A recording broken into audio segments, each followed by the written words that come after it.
it with confirmation of the story reporting that his number 10 shirt has gone to Matheus Cunha for the new season. They also cover Red Bull boss Christian Horner, saying there's a plan for the post-Max Verstappen era.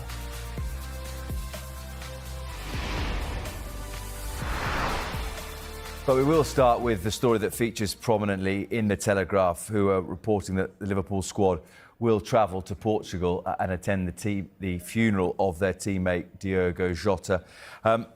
Mark, we heard, or we saw, I suppose, a lot of statements on social media yesterday of those who know Diogo Jota paying tribute to him. What we saw on Friday, I guess, is the impact it has. You're there for the Club World Cup, Al Hilal playing on Friday evening, and you've seen the likes of Ruben Neves and Joao Cancelo, who played with him. Well, Ruben Neves, both club and country, but Cancelo for country, visibly emotional. This is what it means to two people who obviously knew him incredibly well.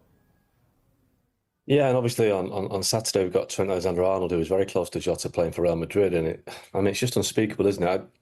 I don't think any of us can find words for what's happened the last 48 hours, and you know, when the Liverpool players meet up tomorrow to fly to Portugal, I mean, they may fly tonight, I'm not sure what the timings are, but it'll be the first time they've seen each other since the end of last season, and they'll all come together earlier than they expected for this absolute tragedy. And, you know, they'll all want to be there. They're a very close-knit squad at Liverpool. And I just want to also say as well, you know, the players have been really hit by this, but also members of staff at the club who were very close to Jota as well. Again, I found it very difficult. It's fans, it's players, it's the ordinary people that worked at Liverpool that saw him as a very normal, very kind of down-to-earth lad, not just a footballer, it's just someone that they would recognise as being normal.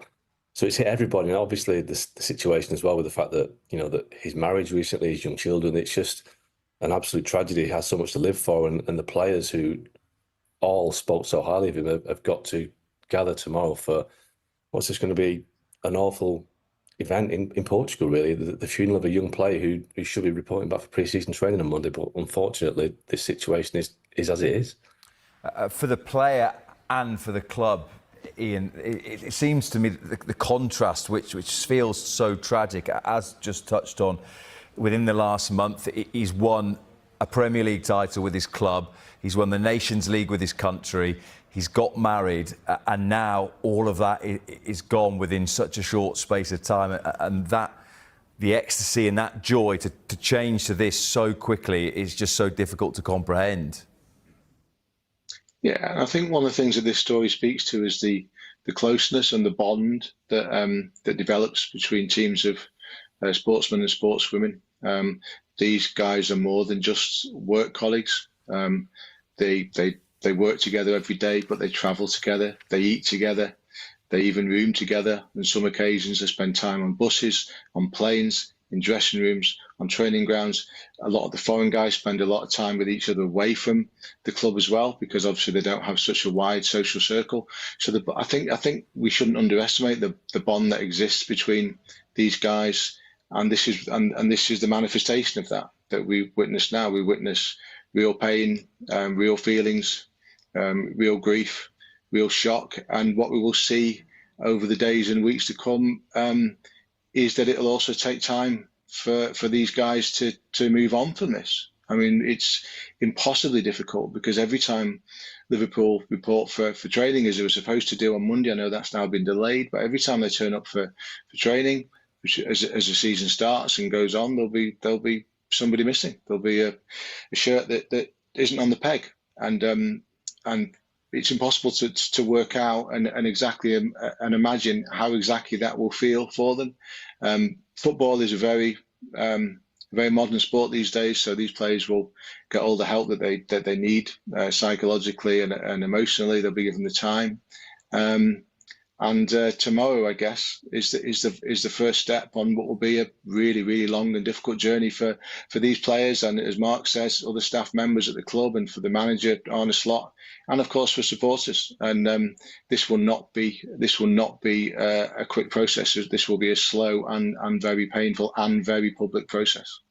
Did you find it surprising, Mark, that those Portuguese players did play in that Club World Cup game, because they would be completely within their rights to say, I actually don't want to do this at the moment?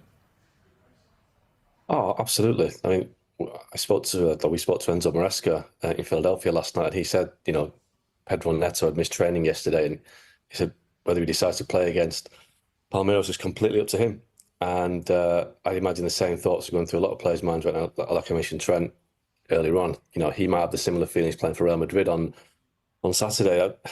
How do you kind of deal with it? It's so tough, and I imagine for the players as well. It's that flying to the funeral tomorrow. It's it's an intensely personal matter.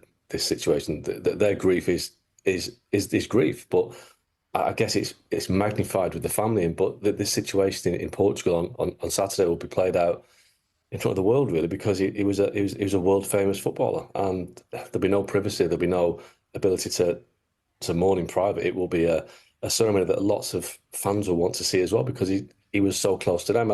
I flew back from Munich from the Nations League final a couple of weeks ago into Manchester, and Jota was on my flight, and he was asked by young kids for photographs and autographs, and we all see footballers, and sometimes it can happen a lot, and they don't want to, they don't want to sign an autograph, or they'll feel a bit aggravated by it. He couldn't do enough. He was signing autographs, chatting to people, having pictures taken, seeing such a down-to-earth guy, and that is the person that everyone will be remembering tomorrow, that the players will be saying goodbye to, just a normal guy. And of course, if you're playing this weekend, or even when the season starts, the first game that Liverpool play, it'll be so hard for a lot of players, even 4, 5, 6 weeks down the line. The first Premier League game of the season, some Liverpool players might find it tough, even impossible to play. We don't know how they'll react yet, especially now in the very kind of the hours after it's happened. That who knows what the reactions will be, but it's going to take a long time, like Ian said. One of those reactions, Ian, is featured very heavily on the back of the Sun, and the words of Mo Salah, who says, "Until yesterday, I never thought there would be something that would frighten me of going back to Liverpool after the break. Teammates come and go, but not like this. It's going to be extremely difficult to accept that Diogo won't be there when we go back." And it feels a little bit churlish thinking about the impact that might have when Liverpool return to playing games, as to whether it might be something that for want of a better word, inspires them, that they want to have success for their teammate in the coming season, or whether for some of them it will just be too much to try and put themselves through and think about concentrating on playing in particularly the early months of the season. I mean, they will do it because they're professional, and footballers tend to be, the majority, incredibly strong mentally. They will do it. They will find a way to do it. They will almost see it as a duty and obligation to Diogo to do it. So they will do it. But those words from Mo Salah are very, very powerful indeed. And something that struck me when Mark was just talking there was, you've got to remember that these guys are very young. They're young men. I mean, Salah himself is only 33. He's relatively young, and he's one of the older members of that squad. But there'll be players in that squad who will be experiencing this kind of loss and grief for the very first time because of their age, and that will add another layer of difficulty and complexity to it as they try to comprehend it.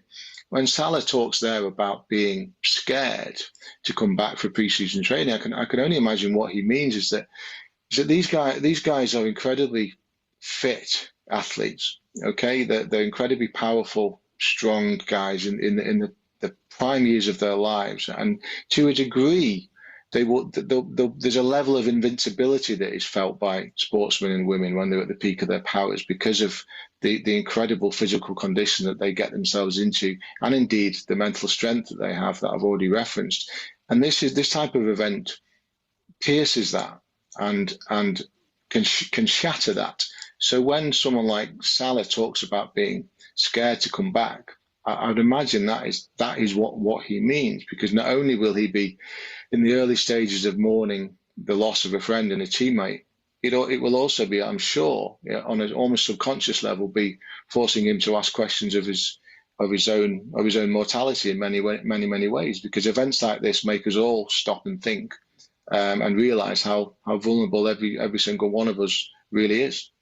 And it is so sad as well, Mark, that Liverpool as a club are one that have had to confront tragedy far too many times in a relatively short spell of time. And you think back to Hillsborough, which obviously is a slightly different scenario, but the players and the team had to carry on playing matches after that season. And I think in retrospect, a lot of those involved, certainly Kenny Dalglish is one of them who have spoken about how difficult it was and how much actually it took out of you without realising it at the time, that you're dealing with grief, but also expected to go and do your job in the glare and the scrutiny of so many.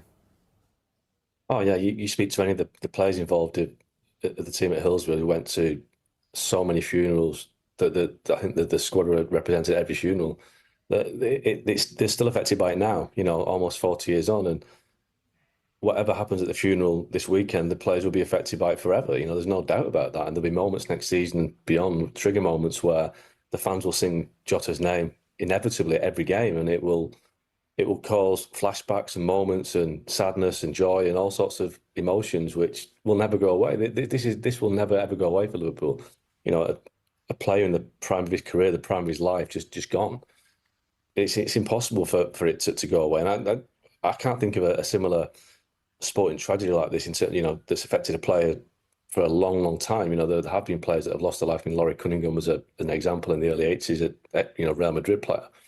And there have been others Antonio Reyes, who played for Arsenal. But Jota's in the peak of his career, and he was a guy that everyone saw on their screens every week, doing stuff that super athletes do. So that's why it's so hard to comprehend. And next season and beyond, the Liverpool players, Andy Robertson's tribute the other day was very heartfelt. They will feel this forever, and it's just not going to go away quickly.